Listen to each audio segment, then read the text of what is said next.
I used Camera Raw to straighten this photo, but now I have these transparent areas. I straightened this photo with Optics.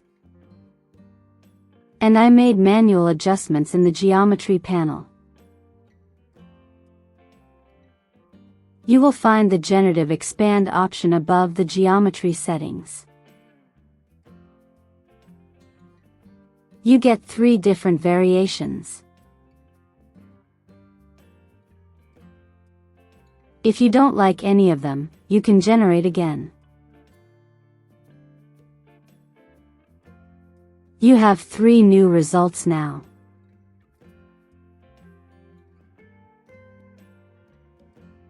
And that's how you straighten a photo without cropping.